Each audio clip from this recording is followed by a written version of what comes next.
অগ্রহায়ণের পড়ন্ত বিকেলে টাঙ্গাইল সদরের কাকুয়ায় গ্রাম বাংলার ঐতিহ্যবাহী হাডুডু খেলার ফাইনাল খেলা অনুষ্ঠিত হয়। ছাত্রবন্ধু স্পোর্টিং ক্লাবের উদ্যোগে দেলধা সরকারি প্রাথমিক বিদ্যালয় মাঠে মরহুম মতিউর রহমান স্মৃতি হাডুডু টুর্নামেন্টের আয়োজন করা হয়। খেলার একটু বিনোদন নিতে দুপুর থেকে কয়েক হাজার নারী পুরুষ সহ খেলাপ্রেমীরা আসতে শুরু করে। মাঠে জায়গা না পেয়ে অনেকেই স্কুল ভবনের ছাদে ও গাছে ওঠে।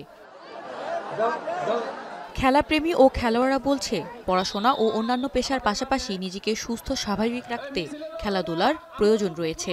মাদক, ইফটিজিং ও সন্ত্রাসমুক্ত সমাজ গড়তে এ ধরনের খেলার কোনো বিকল্প নেই।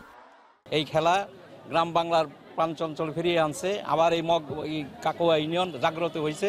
ইদানিংকালে মাঠ সংকলন হওয়াতে আর মিডিয়া বা মোবাইল কেন্দ্রিক ছেলেমেয়েরা হওয়াতে খেলা থেকে বিচ্ছিন্ন হচ্ছে। তবে খেলাধুলা শরীরের জন্যই খুব উপকারী এবং আমাদের এই খেলাগুলো আরও ব্যাপকভাবে হওয়া দরকার। খেলা সবসময় হওয়া উচিত, নিয়মিত হওয়া উচিত। খেলাধুলার মাধ্যমে থাকলে পরে হয় কি আপনার ওই নেশাটা, মাদক থেকে মানুষ দূরে রাখতে পারে।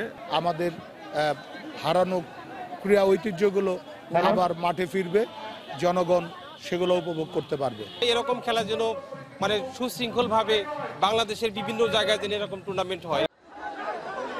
এলাকার মানুষকে বিনোদন দিতে ও ঐক্যবদ্ধ রাখতে এ ধরনের খেলা আবার আয়োজন করা হবে বলে জানিয়েছেন আয়োজক কমিটি। এই খেলার মাধ্যমে আমরা কিছুটা ঐক্য সৃষ্টি করতে পেরেছি। আমি চাইবো যে প্রতি বছরই এরকম একটা আয়োজন হোক, আমাদের একটা মিলন মেলা হোক, আমরা সবাই একত্রিত হই।